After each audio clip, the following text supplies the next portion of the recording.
Hey everyone, welcome back to On Purpose, the #1 health podcast in the world. Thanks to each and every single one of you that come back every week to listen, learn, and grow. Now, I've been looking forward to this conversation for a long time. Not only am I talking to the one and only Big Sean, one of the most successful rappers out there, multiple #1 topping chart singles, albums on the Billboard. But what I'm fascinated about him is his dedication to personal growth, his journey with meditation, his focus on well-being, physical, mental, spiritual, and emotional. And today we're going to talk about all of that right here on Purpose. Please welcome Big Sean. Thank you, man. That was a great intro. Well, it was from the heart, man. I feel it. Like when I started listening to your music, before I knew about your personal journey, I loved your music. And then I saw you start talking about what you were just speaking about, the books you read, the mindset you have, the journey you've been on personally. And I thought, this is someone, even before we were connected, I was like, this is someone I really want to get to know, because it's not easy to talk about the things you talk about. Yeah. It's not easy to be vulnerable in your position with the career you have, in the way you have. And so I can't wait to dive into it today. But I was going to start with something a bit different because we have a few more things in common. Yeah. I was reading somewhere that you said that in another life, you might have been a film critic. Yeah. and I love that because I love movies. So I was going to ask too, man. you. I pick them. I don't pick them apart. You know, sometimes lately I've been watching movies just based on how it makes me feel. Like I take my critical hat off and I'm just like, I enjoy the good story, or, you know, like the hero's journey, or just like, you know, great pieces, great shows, great plots. You feel me? What's been a movie that you feel has like defined the way you think or moved you in the way that you're speaking about right now, that left a lasting impact? Forrest Gump, for sure. That's one of the ones that like struck me hard. The Matrix. I had like a special relationship with the Matrix because Neo's name was Mr. Anderson. So that's my last name too. So it always like struck a chord with me. Definitely like I'm a big nerd. So I love like Batman. I love all Marvel, DC. Me too. Anime, Dragon Ball Z, Star Wars, Star Trek. That's something that really my brother kind of got me into early on. But what I connected with, like everything about those things, like Dragon Ball or like Star Wars, they all have to deal with like that power within. And I feel like that's why I connected to it so much. It would be like against all possible odds, they would dig deep and go to a new level that people, you know, not only did not expect them to, but was quote unquote impossible. You feel me? Yeah. So things like that just always connected with like, and I'm still the same way. It's like, you know, you think you're going to outgrow something, but I never outgrew it. And, you know, I don't care what people think. Sometimes, you know, my girl would be like, nerd. And I'll be like, yeah, whatever. Though. It's who I am. It's who I am. Yeah, it's who I am. People don't expect it because, you know, you're fashionable and you got swag, and then all of a sudden you start talking about movies. I could talk about it all day, but not just that. Like I said, great movies, they go hand in hand. Like when I'm in the studio creating, like I have it set up where it's like these screens, and I'll play like 2 movies at once sometimes just for aesthetic. Not looking at them, but it's just I love it, man. Yeah, that's like definitely a passion of mine for sure. That maybe I'll tap into more later on in life. You know? Yeah, I could see that because I love writing, I love stories, I love all of that. Yeah, have you directed your own music videos as well? Right? Yeah, well, I have a best friend, Lawrence, who we actually did just start a production company, who's directed a lot of my big videos. Yeah. A lot of my big songs. We won some awards together and things like that. But for most of my life, music has always been my first priority, you know? But that is something that has also gotten me in trouble. You know, it's got me in trouble. And I'll explain that a little more because being from Detroit, right? And I'm from a family where they were hard workers. My grandma was one of the first female Black captains in World War II. She was one of the first female cops in Detroit. And then later she was done being a police officer. She was a teacher, a counselor. She was like a strong woman, you know, and my granddad too, they met in World War II, and he has a similar story of just being so strong. And I come from a family where it's like hard work, you know, and everyone went to college and is educated. And I was kind of the first in my family to go on a different career path. You know, my mom used to always play all these like Motown, like she would play Stevie Wonder, Diana Ross, all these the Isley Brothers, like all always in the morning. And I kind of fell in love with the music, you know. But my whole life, I remember when I was graduating high school and was graduating with a high GPA. I was on my way with a full scholarship to college, but I wanted to do music.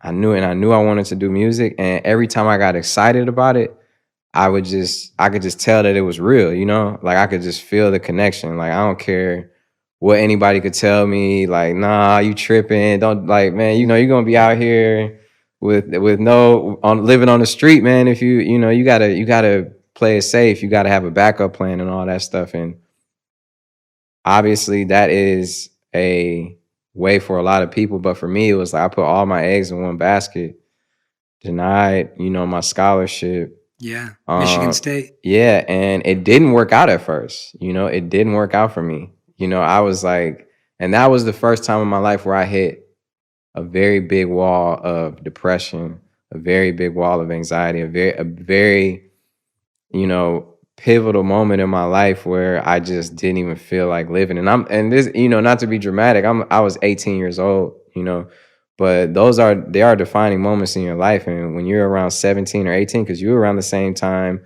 when you saw that monk speak, Yeah, because I'm also reading your book, Think Like a Monk. And that's a pivotal moment, you know, coming out of high school. And all my friends went to college. I didn't go, you know, I ended up meeting Kanye West, right? Rapping for him. This was my idol. This was my number one person who I wanted to sign to. And I felt like I manifested that. And my mom is someone who introduced certain books to me that I was reading at the time. When I was around 17, she introduced me to Esther and Jerry Hicks and also The Secret, you know, The Secret. And, you know, she was like, you can do it. Like you can manifest it. And I just believed it. I was going to ask you about that moment from a different angle. People have heard you tell the story, but the way you're talking about it today, and also I find like our generation today is so lost in like procrastination, overthinking, overanalyzing, but you just went there and showed up without knowing if it was going to go anywhere. Like you were ready to be rejected, ready to fail, ready for it to fall flat on your face. Yeah, because it was like, I couldn't look back and wish I woulda, coulda, shoulda, man. I just couldn't. I just felt like, I don't know why, and that was one of the concepts for one of my albums, but I just don't know why I felt like I lived a life already and like regretted it. And I was like, I just felt that in my heart as a young, you know, as a teenager. So I was like, I gotta make it happen. Like that was just it. It was no other option, you know? And she presented these books to me, and it's like she's like a guardian angel. It feels like when I look back on it, it's like, man, I really am living with angels, you know, like my mom, my grandma, because they would give me books I would never read, you know, give me books, try and introduce me to meditation and all these things. But it was when I felt hopeless, you know, and I hate that it got to that point, but I was young too, you know, and I was like, I might as well just pick this book up. I might as well let me just see what's going on with this, because this has to work. And when you pick those books up and you crack it open, you realize that the book was talking to you. You realize that these books have energy and that it's attracting you. It's not just because for no reason. It's like it's literally there ends up in your hands because it's destiny, you know? Yeah. And that's one of the things I learned as soon as I cracked it open. I remember reading the 7 Spiritual Laws of Success and tearing up, you know? And I remember reading Asking It Is Given by Esther and Jerry Hicks and like feeling my whole vibration change. And that is one of the most, that is the first time that I realized that there are two realities. There's a reality that we see with our eyes and our feel and touch. And then there is a reality just as real where it is our spiritual world that we can create and manifest. And that is the reality with a capital R. You know what I'm saying? That's the real reality that you bring to the other reality. And so anyway, I did these exercises, man. I never read. I only read books because I had to in school. That was like my thing. Like I can relate. you know, and it was some good books, right? Like I remember we read Animal Farm, The Hobbit, all these great books that helped me, but I still never read on my own time. So these were the first books I read on my own time. You know, I graduated high school. I ended up meeting Kanye right before I graduated high school. So I ended up rapping for him. It's a classic fairy tale hip hop story. You meet your idol, you rap for him, he hears you out. And I had been recording CDs since I was 11 years old, man. So I had been passing out CDs around school, selling them for $5, $3. I had been participating in open mics, battle rapping. I had gone to the radio station every Friday after school, even when, you know, because when I turned 16, my grandmother had a stroke and she had a brand new car. So it was a bittersweet thing because it was tragic to see my grandma, you know, have a stroke, and the strongest woman I've ever seen literally get old instantaneously. And then I ended up getting a car, which provided me to get places that I needed to get to, you know, to make the moves I was trying to make. Cause I had that hustler mentality. I was like, I had to do it. You know, Eminem was the only rapper from Detroit at the time that was doing it big. And just to keep it real, I got to represent for Black, you feel me? And be like, and put on for my city. And I just felt the responsibility, man. And I know I'm skipping around a lot. That's all good, man. That's all good. Yeah, but I would do this radio show every week. And that led me to meeting Kanye because he was at the radio promoting his album, Late Registration, at the time. And, you know, I met him from doing the radio show there every Friday. I lied and said I left my phone in the back offices so they would let me in the back to go check because I knew that's where the artists would go. I got a chance to rap for him as he was walking out. You know, he was like, I'm real busy. How did you have the courage to do that? Because I feel like people probably see you and they're like, oh, I want to go rap for Big Sean. Like, you know, people want to repeat. All the time. Yeah, exactly. So how do you think you were able to even have the courage to be like, I'm just going to find a way in the hallway? Like, you know, when he's walking, he's a busy guy. Well, because when I did that radio show every Friday, we would rap on the air, on the radio. Yeah. That was the most nerve-wracking thing I've ever had to do in my life. It would be like, oh my God, everybody who's listening to the radio right now is hearing me. And that was a beautiful platform, right, for up-and-coming MCs to come in and display. And I would write a new verse every week, and I was super nervous. So I had done that for about a year straight already by the time I met him. So I was used to rapping under pressure. Right. So when I saw him and was delivering it, it was just like I had so many raps in my head already. And I was freestyling and I was used to delivering under pressure. So I was able to dynamically, you know, I delivered it as best I could. Yeah. And he heard me. He heard me out and he was like, well, you got a CD? And it's like, well, yeah, because I had CDs that I was selling in high school. I had my CDs ready. I had a bio ready. I had everything ready. And it's crazy because ever since I was 11 years old, single thing I had done so far had led up to that moment. It all happened. And it was like, yeah, I had the CD. I had this. I had that. And he followed through, but it took years after that. That's what people don't get. It wasn't like I rapped for him and that was it.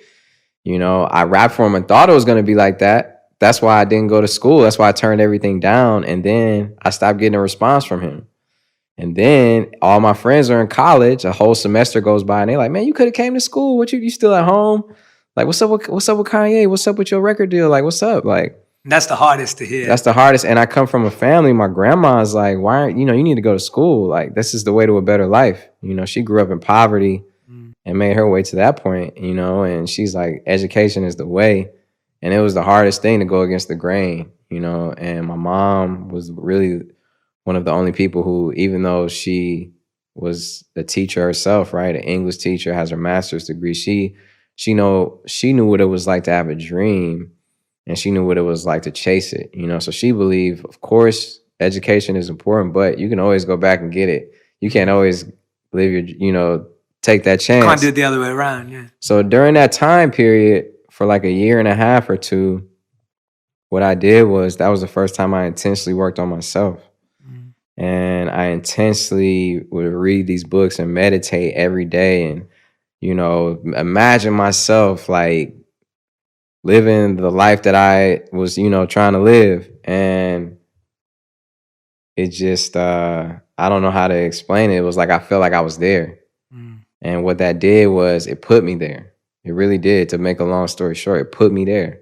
What were the work that you were doing with that meditation and visioning? Because I'm sure, like you said, and I'm really glad you brought it up, because before, like you said, I was at the radio station. I was rapping live. I was nervous. Like what I find is that with yourself and stories like yours, there's manifestation, but there's also a ton of hard work in the background. Yes, it is. Tell me about that part of what were you doing in the background while you're meditating, you're envisioning, you're seeing yourself there. What's happening with rap music and music? Well, one of the things that I would do in my meditations is I would put out let me attract the people, energy, places that I need to go to the next level in my career. Let me attract the people. And I would meet people. I would meet producers and we would lock in and, who had a common belief as mine, or the same one, and I'm trying to get on as a producer, you trying to get on, let's work, right? And I would write things down. I treated it like it was a job. And also one of the things I had to put in perspective is that it didn't matter how hard I was working necessarily. It really mattered how smart I was working. I had a perception, it is hard work, you're right. But I had the perception that it takes hard work, until I realized that some of the most successful people I knew would work a couple hours a day and enjoy their life. It's flowing. And at the end of me and my mom, we grew up in debt, and she worked 2 jobs. And she was working most of her life. So it just didn't make sense to me. Early on, I'm like, it's not about working hard. It's about working efficiently and smarter. So that's one of the things I really learned at that age too. So it's a big lesson. Because a lot of the other people who I would see at studios, they would be like, man, I made 8 songs today. I'll be like, well, I've been working on the same song for a week and a half, but it's not about that. It's about the product. It's about what you're doing, and not about necessarily how much you're pumping out. You know what I mean? And that was something I really had to accept, because your ego will not let you accept that sometimes. We've been conditioned, right, to think all these things, and that's I feel like one of the things your book talks about. We've been conditioned to think a certain way. We've been conditioned to, we're given a certain amount of guidance, options, directions. You're supposed to do this. You're supposed to do that. You're supposed to follow the line. You're supposed to do that. You're supposed to do that. Hey, you guys got to do, our whole lives. And a lot of that is just, some of it's great, but some of it just doesn't apply to everyone, and that's one of the things I had to realize and redo my foundation of my whole life and be my architect.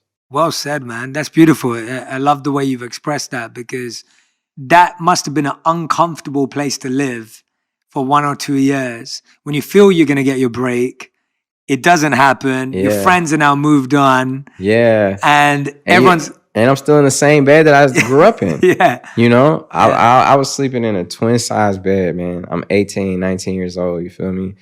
And it was so frustrating, and it was a test of my ego, bro. It was a test of my ego.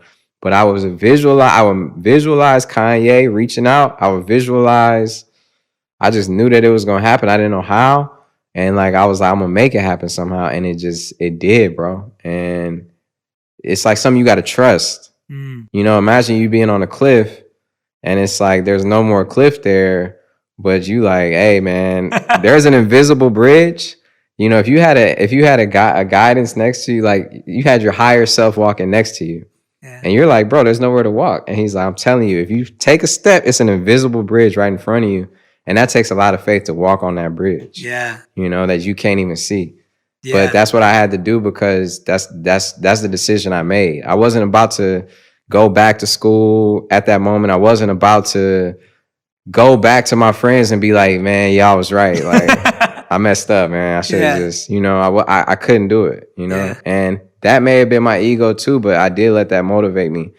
And that's just how it went, and then he did reach out. Yeah. Tell us about that moment, how it felt internally around, were you like, oh, wow, this manifestation stuff works? Was that a point where you deepened your faith and belief in the invisible bridge, where you were like, oh, this stuff really works? Or do you think you already believed that it worked and it was just about trust? Or was this like a confidence point? I had to trust it first. Yeah. Okay. I had to trust it first. Beautiful. Yeah. And that's the thing with everything. You got to trust it. And then it started working. Things necessarily don't work before you trust it. It's kind of like you got, I think that's one of the lessons I had to learn. I had to trust in me, trust myself, trust the process, trust God's speed.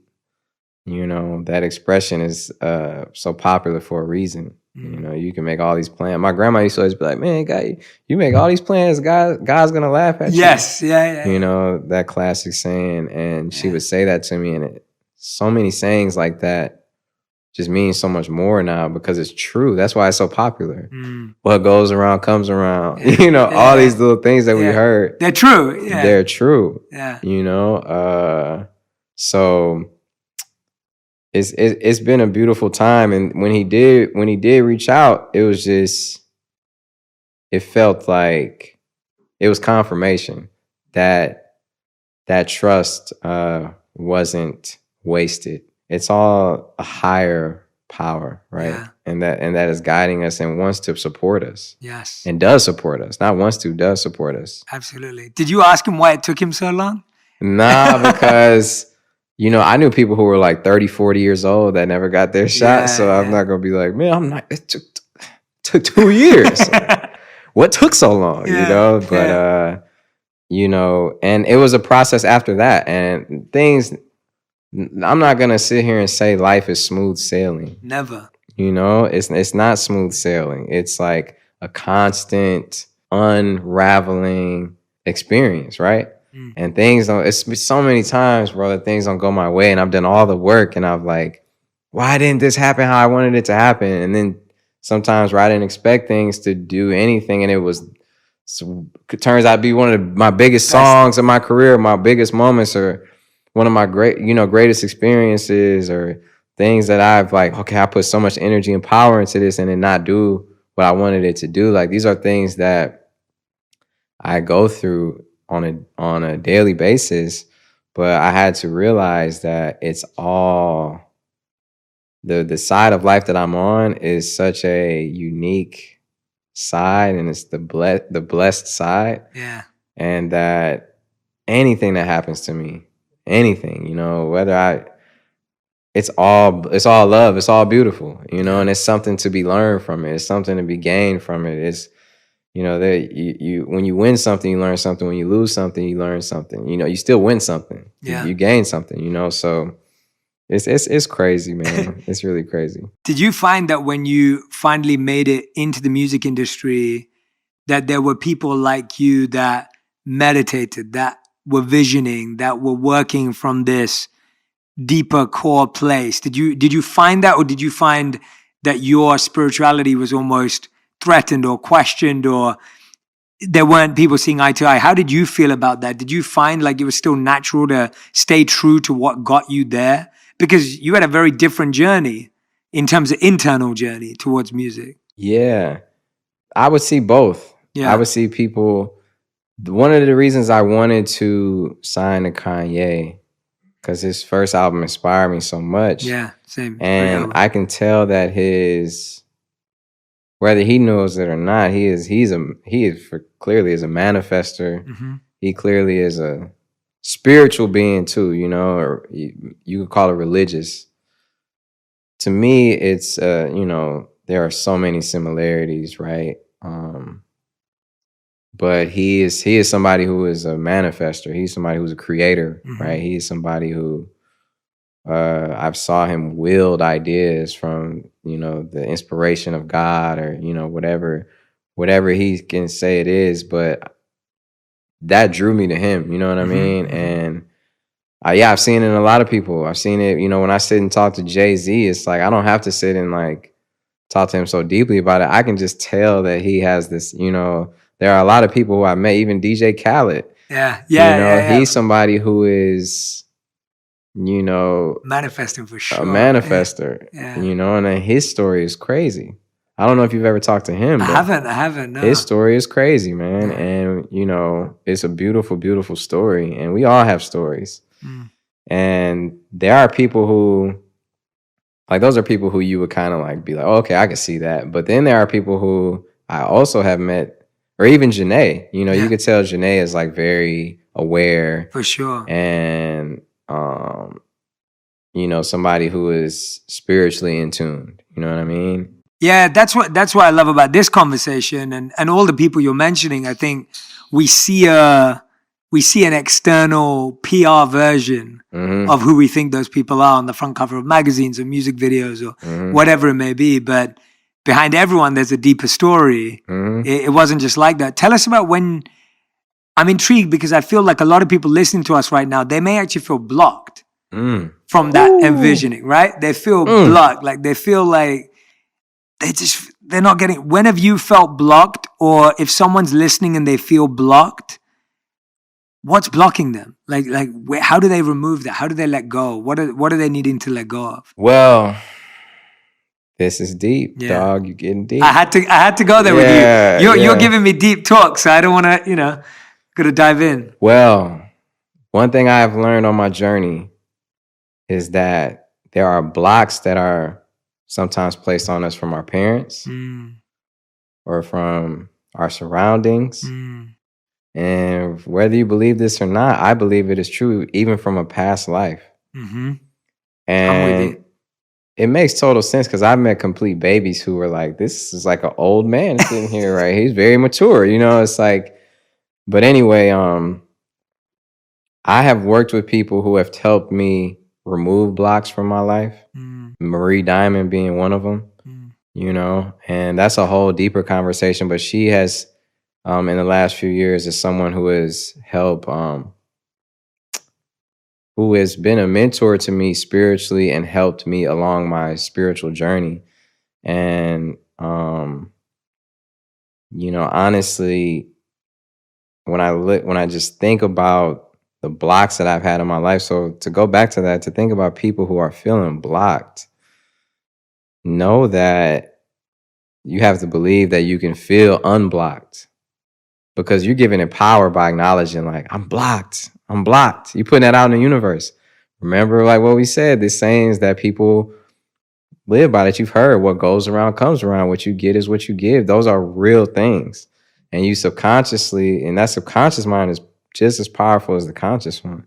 When you say, oh, I'm feeling blocked, or man, I'm down bad. I've heard people just say all these things that they put on themselves, like, I can't figure it out. I can't figure it out. So, okay, imagine if you're in front of the universe and God, and he's like, whatever you say, I'm going to give back to you. Like, whatever you say, I'm going to give it back to you. So you sitting up here like, I can't figure it out, man.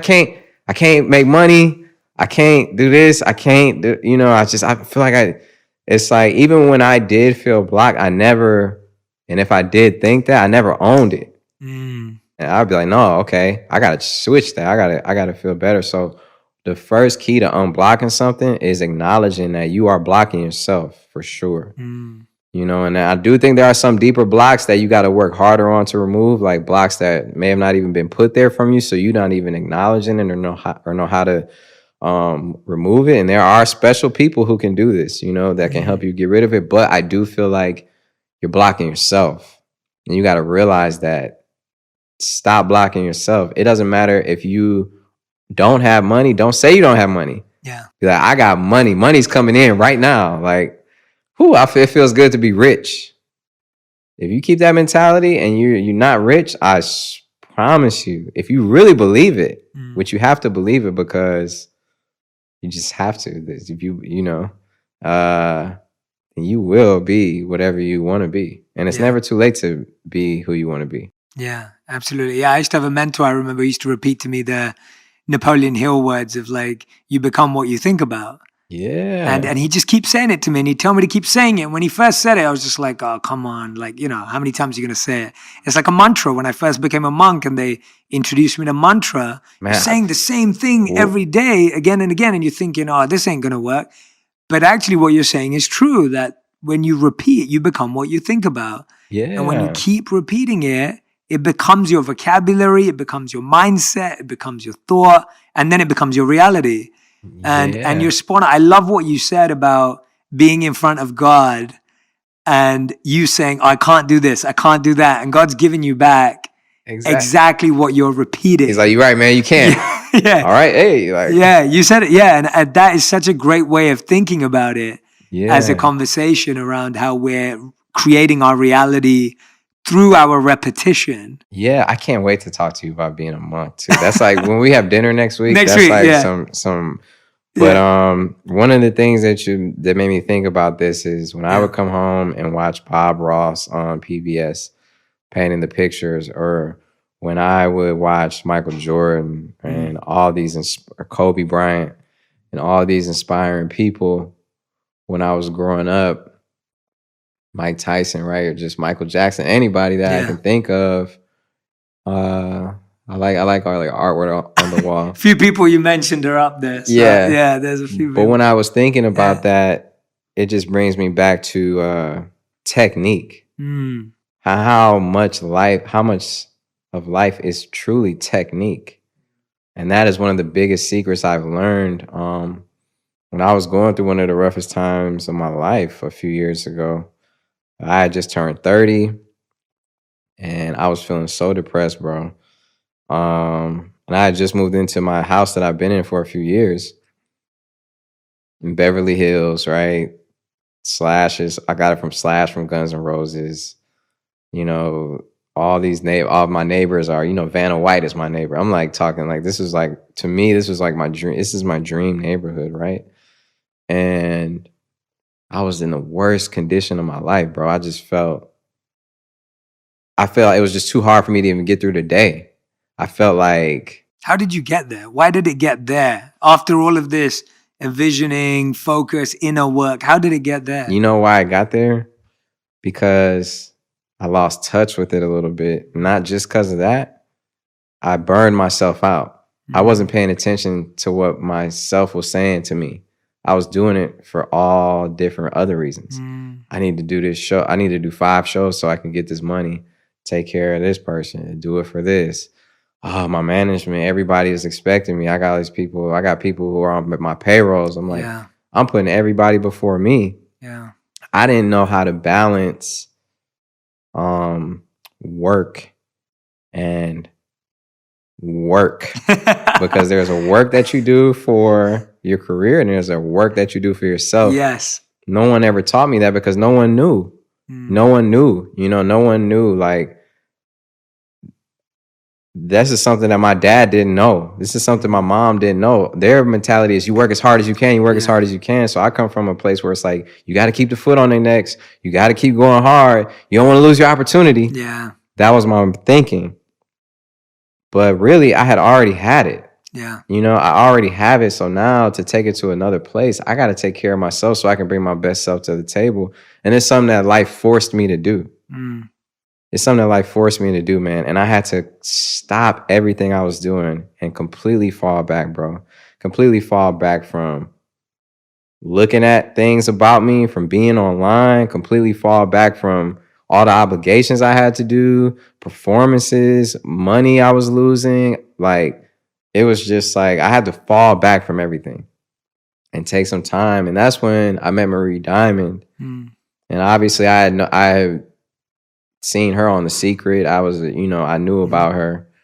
And my mom, taking one of her classes, emailed Marie Diamond and was like, hey, my son is a musician, this and this and this. And then she got an email back from Marie Diamond. My mom was freaking out.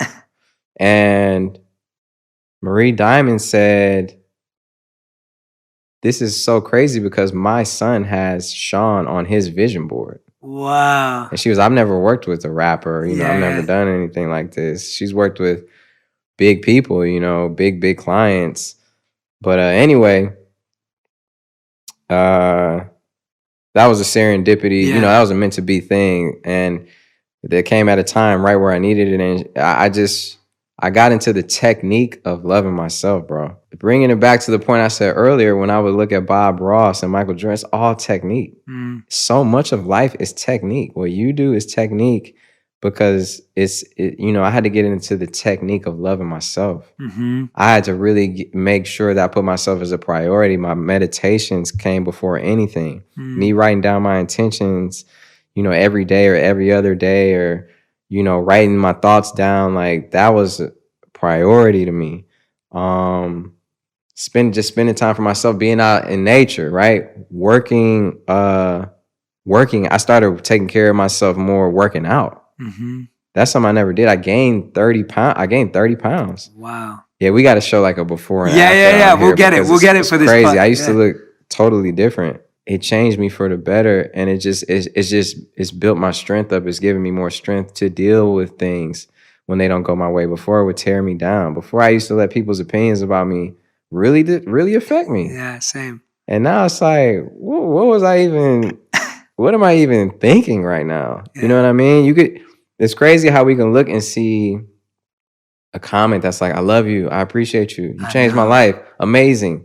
Man, this guy sucks. And we'd be like, man, this dude just said I suck.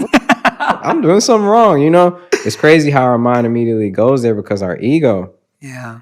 You know, or maybe because something else, but I think it's just that ego. It is. Yeah. But I had to get into the technique of loving myself, man, for real. But what I respect about you is it took courage to get there, but then it takes courage to go deep again. Oh yeah. And so it took courage for you to break through and get in front of Kanye and build your career, and then to be at the top and to be at a point where it's like, oh wow, like there's so much opportunity, and to then go, oh wait, I need to do the work. I need to do the work. That takes even more courage, because now you have something to lose.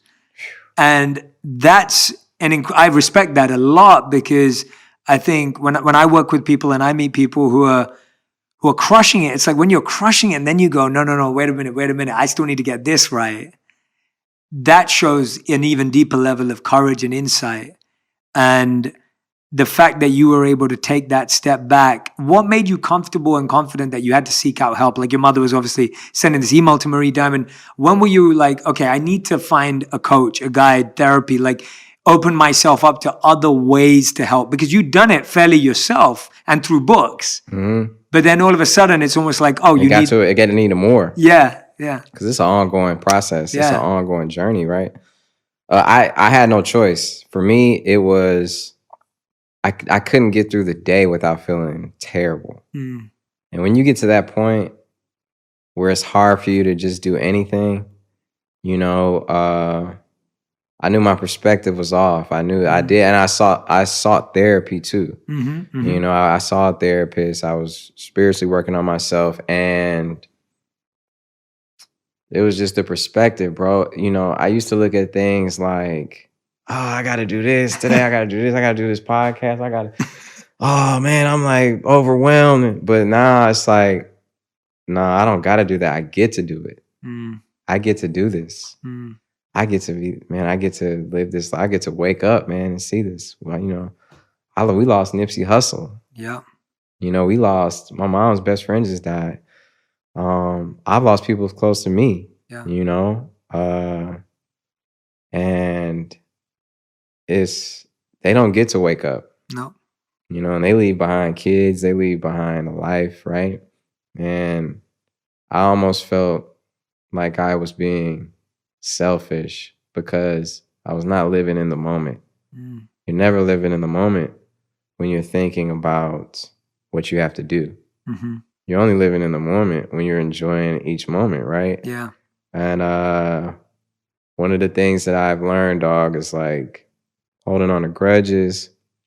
That's not living in love. You know what I'm saying? Like, love doesn't hold grudges. You hold on to grudges. Your ego holds on to grudges. Like, you got to just move with love and live in the moment. And when you do, everything is a pleasure. Mm. You know, even if it's a lot, even if you can't get it all done, even if you're like, I didn't even get to that today, it's like at least you're here though. Mm-hmm. You know? I love that switch of what you said from I've got to do this to I get to do this.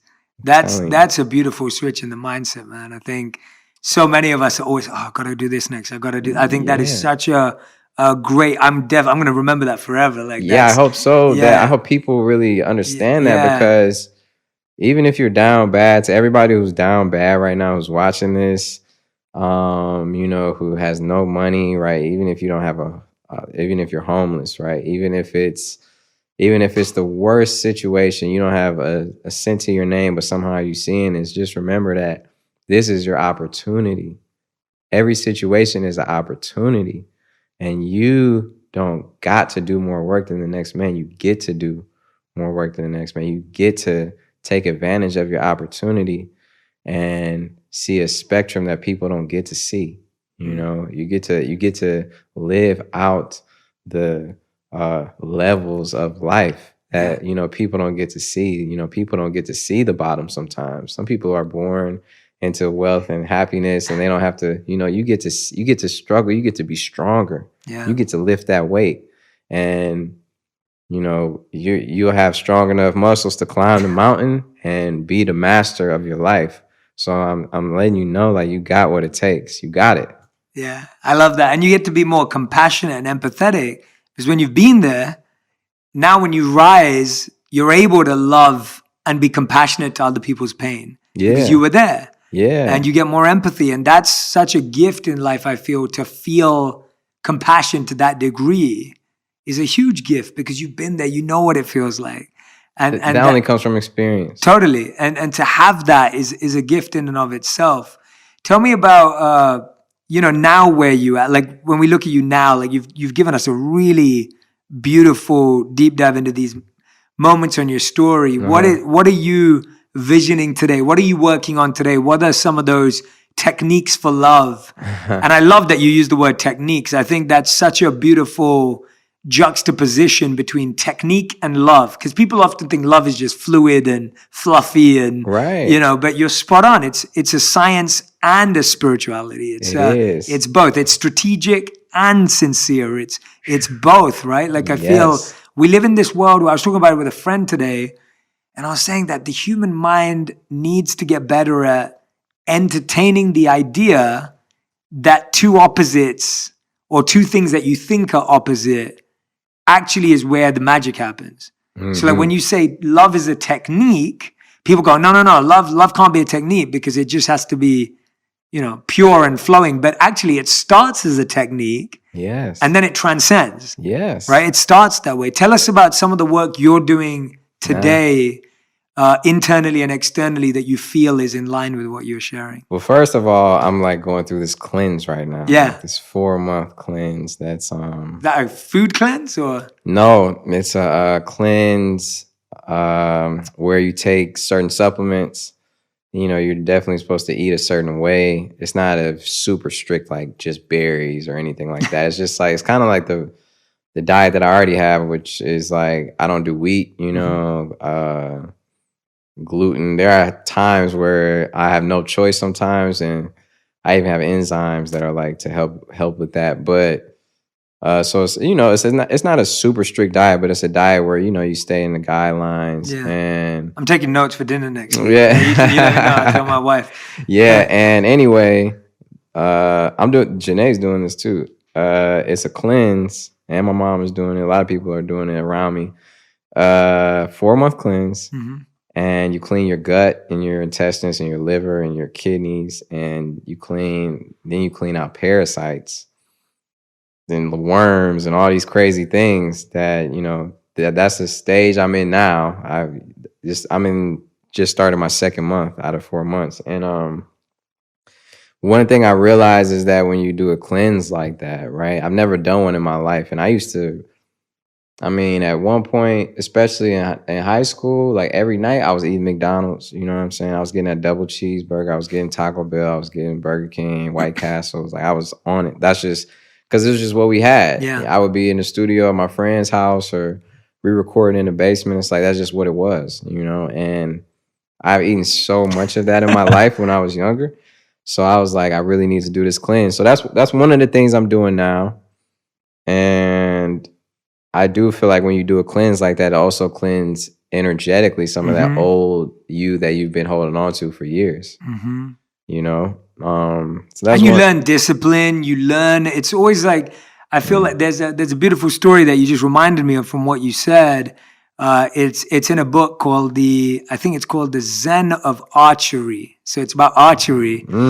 And a student comes to an archery master, a Zen master who's also an archer, and goes, I want to learn archery. And so the master goes, okay, let's learn archery. So they draw a target onto a little piece of paper. They stick it on a tree. They make a little bow out of a twig and the string, and they give it to the student. And they give them a little arrow made out of a twig, and they say, go for it. And the person just starts like shooting twigs and they're missing. And then the master says to the student, what is your goal? Like, what's the goal? And the student says, my goal is to hit that target, the bullseye, to hit right in the middle. Right. And the master says, so you're telling me that your goal is to shoot a twig into a piece of paper? And the student's like, yeah, isn't that what we're doing? And the master says something beautiful. The master says, that's your target. The goal is to be calm enough so that you can hit your target. I love that. And what you just said now, like your target is to change your gut and purify and detox. But the goal is the discipline, the nourishment, that what you just said, like that's what you're really achieving in the cleanse. And I think we get the goal and the target confused a lot. We think that the target is the goal, but the goal is to be still and to be present. The target's just a way of getting to that goal. So I love that you're doing that. I need to join you on that. I'm big into gut health and realizing how. Oh yeah, it's like your microbiomes and everything. It's like it has to do. This cleanse specifically has to do with that. And I want you to introduce me to that person afterwards who's managing that. I'm gonna tell you, Mama Myra, my mom, she's the one. She is a health. Everything I've ever done with health. Let me tell you another quick story about health, real quick, please. And then you don't have to include this if you don't want. No. I had a real bad injury on tour with my knee. Right.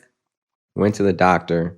And the doctor was like, man, we're going to have to put screws in your knee. Your cartilage is completely torn down and your bones are rubbing together. I could barely walk. My mom was like, I don't accept that, right? So let's go to, this is the second time in my life. I'll tell you the first time. This is the second time it's happened. She's like, I found this place that does stem cell research.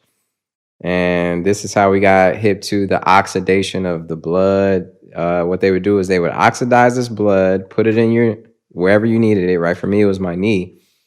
And it would slowly repair the knee and then regenerate the cartilage with the stem cells. My cartilage regenerated in my knee 98%. 98% regeneration. This is not a game, man. This doctor told me I had to have surgery on my knee and put screws in my knee.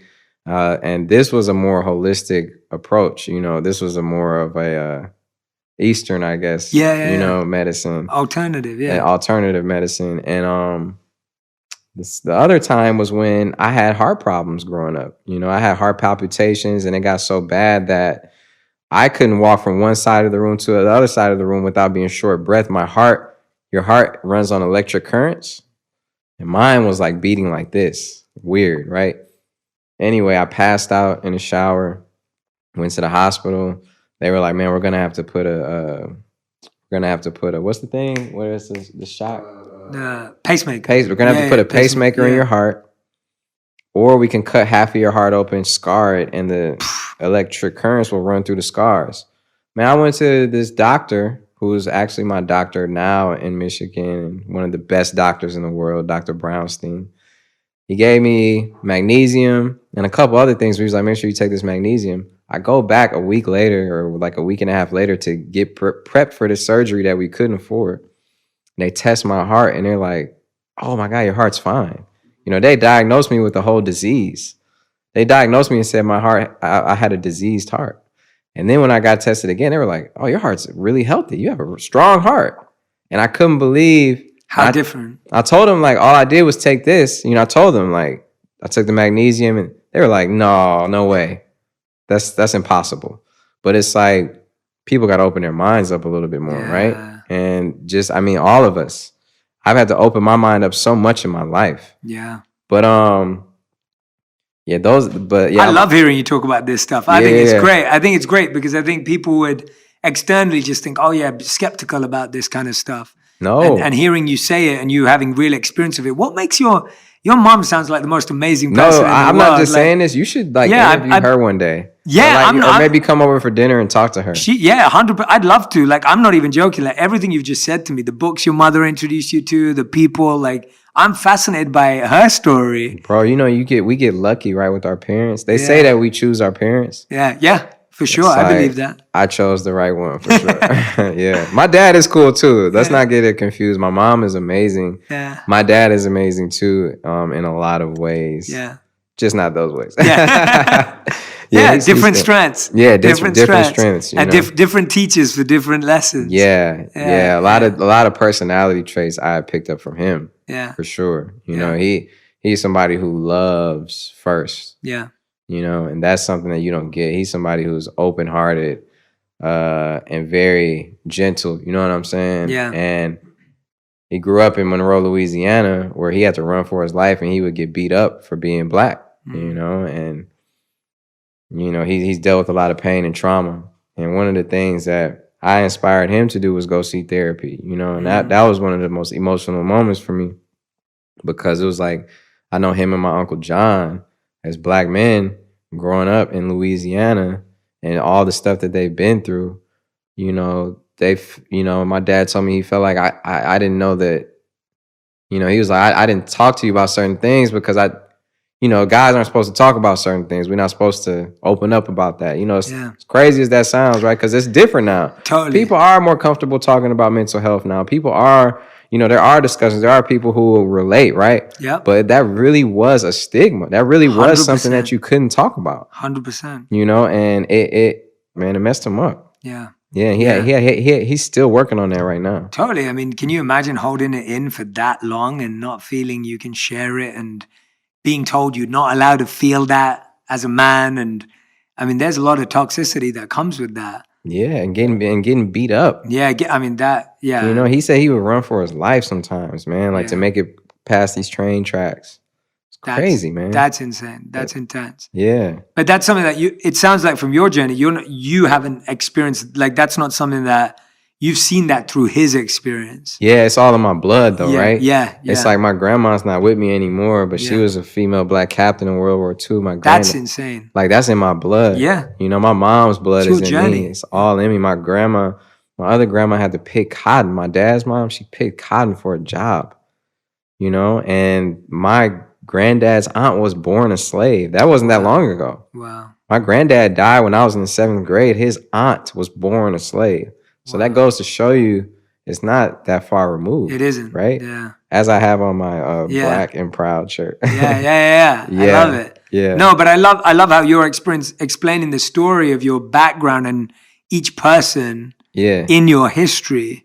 And you're spot on that, of course, they made you. So yeah, all of that is part of your story. Yeah, just like your parents, you know what I mean? And just like everything. Yeah, and absolutely. Your ancestors, like, they are really a part of us. For sure. They really are. For sure. And I had to accept that they guided me, and that when things don't work out, it's because they are working out better than I could even imagine. Mm-hmm. When it doesn't go the way that I planned on it going, whatever it is, it's not that it's not working out, it's that it's working out better than I can even comprehend. Yeah. If my plans worked out the way I wanted them to work out, my life would be lame compared to what it is today. You wouldn't even be you. No, 100%. I wouldn't at all. Like, I think about if my plans worked out the way I wanted them to work out, my life would be nowhere near as good as it is. No way. And that's the thing that we hold on to our little plans, and we keep chasing them, and we keep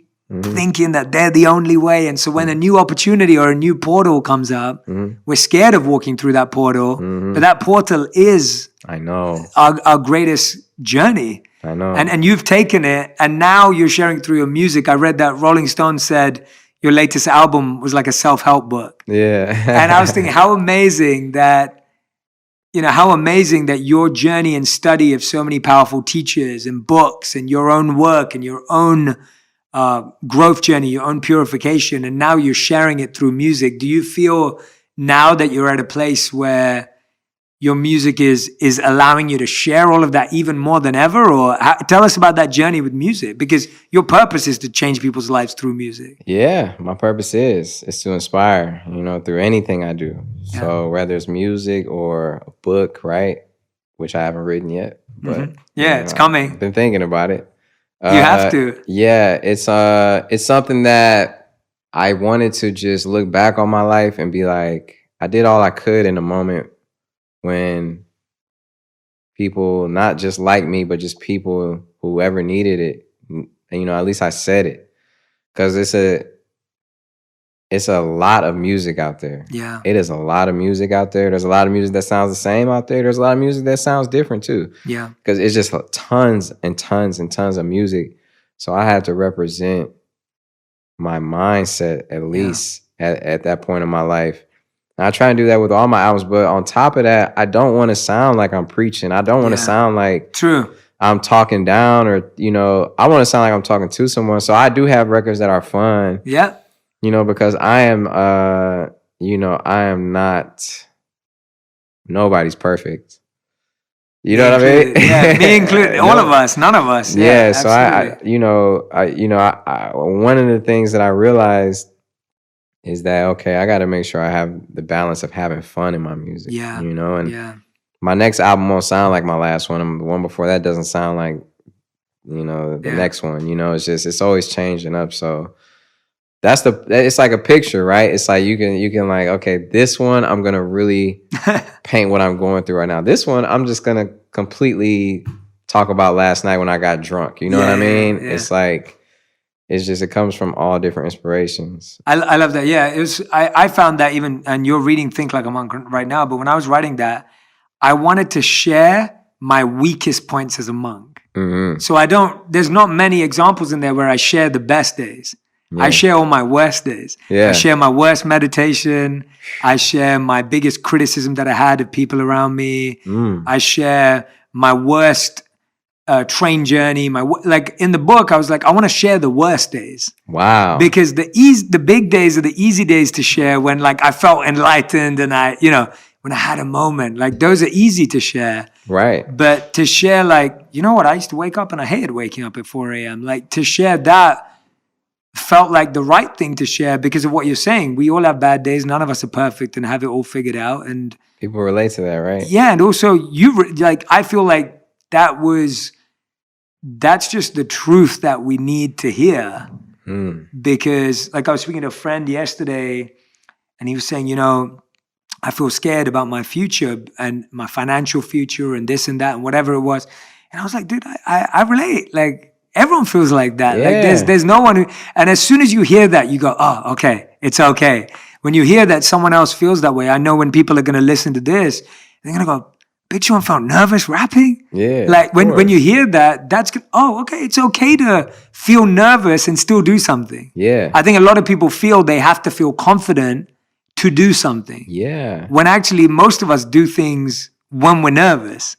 Yeah. And bro, I wake up still totally messed up sometimes. Yeah. I feel there are times where, I do feel very like down and depressed. My vibration is low, but I'm able to approach it and react to it differently. Yeah. And I'm able to not let it stick on me. Yeah. One of the things that meditation does for me is like, it's like when you work out or like do something, like go on a hike or something, and you take that shower. Yeah. And you just like are clean. Yes. That's what meditation does for me. It energetically, literally just cleans me. And I feel like I'm ready. It's like having a full charged phone. It's like I'm ready for everything now. I'm charged up. And it's bathing your soul. Yeah. And people have a lot of misconceptions about meditation. You have to understand that there's no wrong way to meditate. There's no wrong way. It's not wrong. Even if your mind races and you get better at bringing it back to your center, if you get better on focusing on your breathing, right? You can't do it and think you're doing it wrong because there is no wrong way to do it. You're going to get into a groove. The more you do it, that works for you because it's for you. It's not for everyone else. This isn't like something you get great. It's not like a math test. Meditation is a personal, moment that you share with yourself, and that brings you in the moment. And your mind does race, right? You think about things, you may visualize things, but you come back to the moment. So meditation for me, that's what it is, you know? And that's one of the biggest misconceptions. I go to these studios, I'm talking to like, anyway, I could be talking to Lil Wayne. I could be talking to I'll definitely be in studio sessions with people like my brother Wayne and being like, man, so you taking any vitamins or what's the, I'm not even playing and they look at me crazy sometimes, but it's just I do care. I love that. I love that guy. I love my brothers. I'm in the studio with Hit Boy, who's one of the greatest producers, right? And I'm telling, he's like, yo, help put me on. I'd be telling him what I'm doing. He's like, yo, I want to get into that. And there's no wrong way of doing it. I just want to put that out there. There's no wrong way of doing it. I love that you're an ambassador for meditation. It's awesome seeing you talk about it in such a genuine way. And I love what you just said, that meditation is not a math test. I mean, that is the problem with the conditioning, that everything's a test, everything's right or wrong, everything's, and you're so right that you just have to let go of that. When I'm sharing meditation with people, often I find that, especially if they're musicians, it's like they want to get the music right or the sound right. But it's free of that. Like meditation is, I'm tone deaf and, and I can't sing to save my life. I love music, but I can't sing to save my life. But meditation's beyond that. It's beyond the mental, verbal capacities that we have. But it is. And that's one of the things I do, write stuff down. Yeah. Since 2019, though, I've also been like, let me do one thing every year that's going to change my life. Ooh. You know how people have New Year's resolutions? So in 2018, that's when I started really taking better care of myself, right? So I was like, 2019, my number one goal is to take care of my temple, take care of my body, take care of my mind, body, because it's connected, right? Absolutely. So I was like, I'm going to work out, and I transformed my body 2019. 2020, and by the way, I keep these one introduction of something new every year. I keep that in my, my daily practice. Yes. It's a habit at that point. I create these new habits. Yeah. And 2020, it was like, okay, I want to put all these things into this album. That was my number one priority. I want to create something for people who really need this right now, right? Yeah. And while doing all the things I kept from 2019, 2021, I've been taking voice lessons. Wow. So I've been taking voice lessons with my vocal coach, Peter. And because I realized that not only first of all, I listen to my old music and my voice has changed so much. Wow. And I'm like, okay, my voice has been getting stronger, right? So I'm going to strengthen my voice because I can harmonize. I can sing, not for real, but I do feel like I have a voice that's hidden in me a little bit, right? Yeah. To not only sing, but when I strengthen my voice, I also feel like it strengthens my voice figuratively. And so I started that in January this year, and it's been helping me a lot. It's just been strengthening a lot of other things because really your voice, this chakra right here, for sure, has been getting strengthened, and this chakra, which is your solar plexus, and it's just been strengthening here for me, and meditation really strengthens here for me, and it also strengthens my roots, my root chakra. Yeah.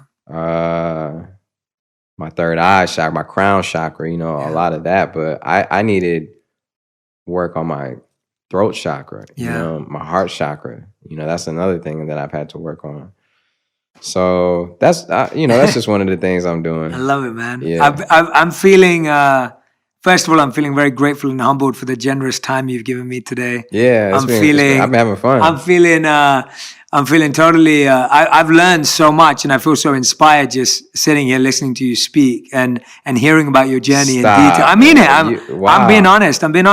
I genuinely do, and Homer knows I don't say that all the time. So he can vouch for me for that. Yeah. But I mean that because I can see how much genuineness and how real this journey is for you, and hearing about your mother has blown my mind because I'm thinking, wow, what a mother, to have that. Yeah, she's amazing. She's amazing. It's really beautiful and special. But we end every one of these episodes with a fast five. Okay. You may have seen Janae do this.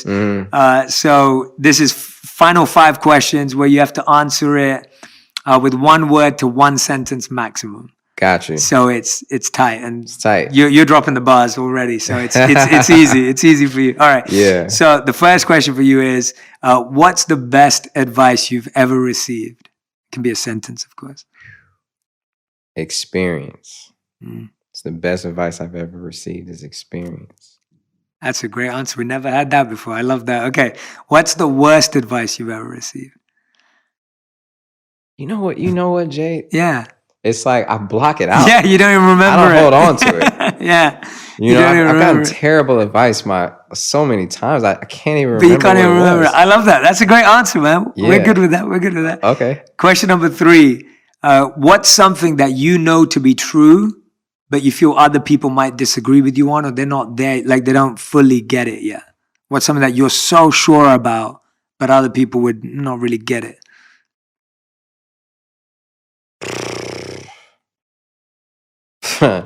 I can make a list. Meditation. Yeah. Mention past life. Ancestors. Before. Yeah. Guiding you. Past life.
Blocks.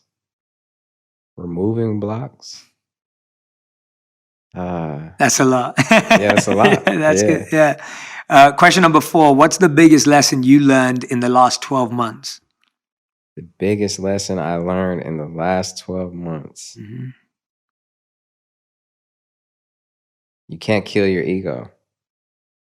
Tell me more about that. That's something we should talk about. People always talk about ego death, and you can't kill it. Why would you want to kill a part of yourself anyway? You have to just know how to work with it and how to treat it. People always say your ego is the most childish part of you. But then I also hear that children are the most spiritual beings because they have no restrictions that have been set on them. They're just purely right from the source, right? Yeah. So there has to be a connection between the two. And I think your ego is an unfiltered part of you that is easily affected and very emotional and very sensitive. And it's something you should embrace. Yeah. Instead of trying to get rid of it, lock it in a room. You embrace it and recognize it for what it is. And when you do, and when you nurture it in that way, I think it won't be as a dramatic of an outlash and as damaging to you. If that makes any sense. That makes sense to me. Sometimes, when I was listening to you, what I was thinking about was sometimes your ego just needs a big hug. Like when you just embrace it, That's what I'm saying. You know, and I don't feel ego from you today, you know, from the moment you walked in to meeting my team. And, you know, it's like, I don't feel a sense of arrogance or bravado in your presence at all. Thank you. Which just shows that you've just embraced it. You get it there. And I like that. That's what came to my mind when you were speaking. And also when you were talking about children, I was thinking, you know, we want to become more childlike and not childish. And I think that's what you were saying there, like being childlike is great. Like childlike is like fresh, new, but being childish is like tantrums and, you know, being, you know. Yeah, being childlike is like not putting any ceilings on yourself, you know? Yeah. One of the things that we do as grown-ups is like, oh, that sounds a little crazy. When you're a kid, you're like, man, I want to be an astronaut. Yeah, I'm going to climb that tree. I want to do this, you know, I want to be, and it's like they do it. Yeah. To their capacity, but that's something we lose when we grow up. So I love that childish versus childlike. Yeah. You know, and that's the same as being selfish and self-care. Yes. And I used to get those confused. You know, and that's one of the reasons why I felt like I probably I burnt myself out as far as like trying to do too much, is because I thought that it was selfish of me to be like, oh, I need to take time for myself. Yeah. You know, instead of doing this work I need to do, I'm going to get a massage tonight. I thought that was selfish of me, but that's not selfish. That's self-care. That's self-love. And you got to know the difference between the two. Absolutely. You know, selfish is when it affects the people you love or people around you or certain people in a negative way, right? You're doing something for a wrong reason, but when you're just taking care of yourself to be better for those people, then that's self-care. Yeah, I love that. That's such a great definition, and I just hope everyone who's listening and watching to this, I hope you're taking notes, because that differentiation can actually change your life.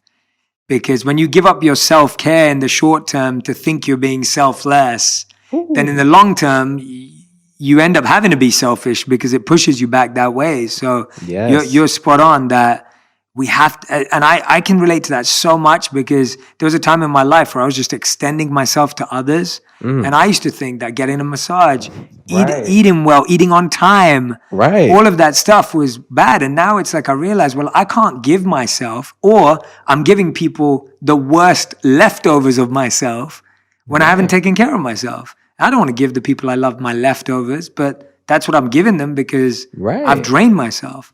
So I love that differentiation. All right, fifth and final question. Okay, I forgot we were doing. No, that's cool. That's cool. Yeah, no, I asked you. You were following the rules, but I was like, when you said that we have to kill our ego, I was like, oh, okay, I want to know. So that was good. It was good. Right. Fifth and final question is: if you could create a law that everyone in the world had to follow, what would it be? To not judge. Not to judge, because here's the difference. Everyone has an opinion, right? And that's fine. You know, and I remember just going to church and, you know, people being like, only God can judge you, right? Yeah. But we are all humans. And when we judge each other, it brings us down, man. It traps us, right? It's like, and what you put out there is just going to come right back to you. Absolutely. You know, it's like a double-edged sword. So you're judging somebody like, you messed up. You wrong. This is not good. What are you doing? Like, this is not good. But that's coming right back to you, whether you know it or not. And it could be different ways, right? But to me, you can have an opinion, right? And that's a thin line too between an opinion and judging. But judging is when you go out your way to make somebody feel a certain way, right? And that's something that's become so accustomed to our society, is we judge each other when really I don't even know if we have the right to judge each other. Totally. You know, we're all made in the image of God, right? And I don't know if judging each other is productive necessarily. You know, I just don't think it's productive. I think that it's time that you could have spent on something else. And if you don't like something that's different, you don't have to comment on it. You don't have to judge it. You could just be like, cool, like, you know, and let it go and put the energy on something you like, you know, let it go. Or I think when you bring somebody down though, you're bringing them down, but you can't bring anything down without going down yourself. It doesn't even make any sense. Absolutely. Everyone, big Sean, Yeah, thank you yeah. for doing this, man. Yeah, I can't wait to showed come up. back. We got to do like a part 2. I know. I mean, I can carry on talking, No, but like, it's I was cool. like, we can save it for another time if you like. Yeah, no, this has been amazing, man. Like just hearing you share your heart and your genuine purpose with us today. Like I've loved every bit of it. It's been so inspiring Thank to you, me. man. I loved it too. And I've learned so much. And Wow. I mean that. I mean that from the bottom of my heart. And I recommend that everyone goes and listens to this again and takes notes, write stuff down, because there are so many gems in what you shared that can be truly powerful for people at different stages of their life, because you just walked us through the hero's journey. Yeah. And your journey, of course, still continues, as you know, but there's so many parts of that. And I want to ask you though, is there something you wanted to share today that you feel I haven't let you share, or that you haven't had an opportunity to get through? Because I want to get there. I don't want to prematurely, give up. So no, if there's something on your mind that you're like, oh, I feel like I need to share this with people. Well, I do want to just share that I go through terrible days. I go through dark moments. I go through great days. I have great moments. And, it's not like I figured life out. I don't think anyone on this earth has ever figured life out all the way. Agreed. And I don't think it's for us to figure out. Maybe there are other purposes for it, but I just want to put that out there and say that, you're not alone. Like whoever needs to hear that, like you're not alone. Obviously Jay Shetty got you. I got, like, we're all in this together. Yeah. And but I just want to end on that and just say that thank you guys for listening. To anybody who needed to hear this, like I needed to hear it myself. Everything I said is because it was on my heart that needed to be expressed for you and for myself and for whatever other reason. So thank you. That is a beautiful note to end on, and 1,000% I'm in for a part 2. Yeah, gotta do part 2. Yeah, I'm all in for a part 2. I could talk to you for like 2-3 hours, and I could listen to that voice. I could listen to that voice for hours.